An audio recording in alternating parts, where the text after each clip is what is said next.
Good afternoon, everyone. My name is Cole Smith. I'm a yacht design student at the Landing School. For my final project, I designed Lilith. She is a 23-meter high-performance electric cruising trimaran designed with the intention of a circumnavigation. Lilith was designed with a use case of a 5-year circumnavigation and with the capability of being solo sailed. Crossing the Pacific, she would need to be capable of 2 months at sea and designed around ISO Class A to be able to handle all weather conditions which she will most certainly encounter. Inspiration for Lilith came from the Kurt Hughes 63, the Gold Coast 56, the Rapido 60, and the Chris White 54. The Chris White 54 was a huge design inspiration behind why I designed a trimaran, as when I first saw this boat, I fell in love with it and decided that I could design something like that. Preliminary concepts for Lilith were designed around a mainsail arch, a forward head, an aft cabin. She needed to have helm pods to keep the main cockpit clear and open for entertaining space, and a large galley and salon for relaxation and cooking. Moving into Rhino for 3D design, Lilith came out with a final displacement of about 27,000 pounds and a main hull beam to length of 13:1. Now the yamas are rotated outward about 7 degrees to allow for optimal shape through the water when she's under heel. Hull design, hydrostatics, and stability were huge criteria for this project. We had to keep a high riding moment for the boat at relatively low heel to make sure she maintained stability under sail. She came out to an overall length of 21 meters, not counting the bowsprit, with a navigational draft on the canoe body of about 750 millimeters or 2.5 feet. Computational fluid dynamics was a huge asset in designing a project such as Lilith. Because trimarans need to be designed around minimizing wave-making resistance while also performing well under heel and keeping the nose up and making sure the forward buoyancy remains even no matter how far submerged the AMAs get, it allowed me to test very different iterations of AMA design under different heels. Designing Lilith's interior was quite the challenge given such a narrow hull, but she came out nicely with a large aft cabin with a queen bed, wet head, 2 single berths under the cockpit sole, a large galley, settee, and nav station, as well as a forward head, jacuzzi, and a sail locker or single berth. Stepping down into the forward head area from the salon, you will find a full jacuzzi and shower separated from the head area.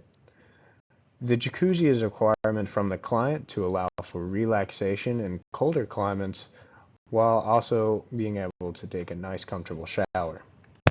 The helm pods on Lilith are designed to allow for increased visibility forward under heel, as well as keeping a large open cockpit for entertaining and moving back and forth between the aft cabin and the forward salon.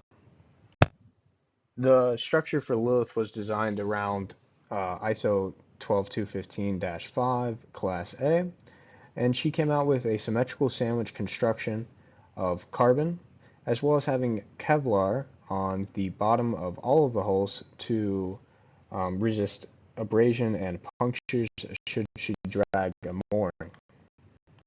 Despite Lilith's large size at 23 meters or 75 feet, she is powered by twin 40 kilowatt electric outboard motors by E-Propulsion. This is because of her efficient design, minimizing wave-making resistance. Lilith has high aspect ratio dagger boards as well as a high aspect ratio rudder. The dagger boards are 33% of the lateral waterplane area of the main hull.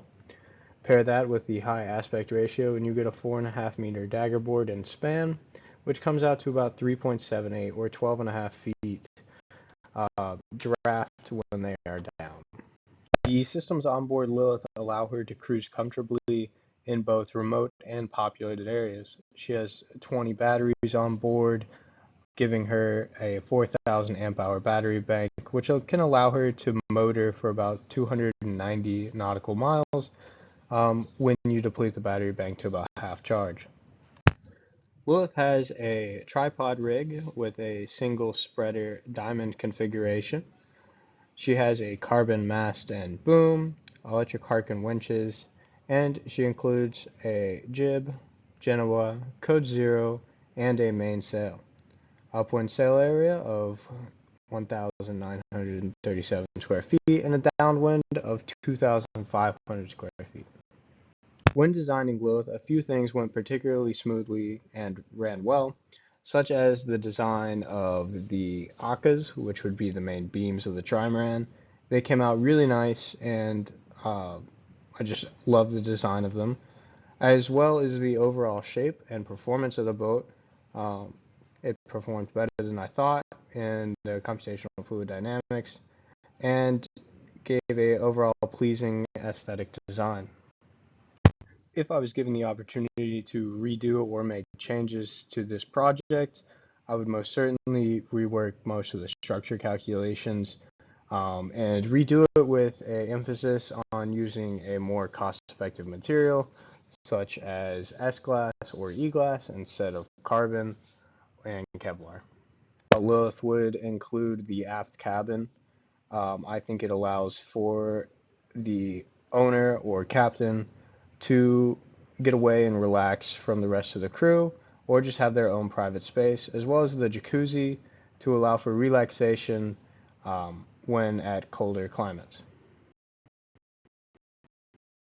The overall design for Lilith came out to be very aesthetically pleasing. She's narrow, long, sharp, and particularly gorgeous in almost any color she's dressed in. Pair that with her carbon accents along the superstructure Akka's dagger boards, as well as the helm pods, which provide a bit of flair to the exterior. She is a very good looking boat. Thank you everyone for listening to my final presentation on my 23-meter high performance cruising trimaran. I loved all the time I got to work on it. I think she came out wonderful, and there's almost nothing I would really change about her. I've always wanted to design a trimaran, and I'm glad I finally got the opportunity.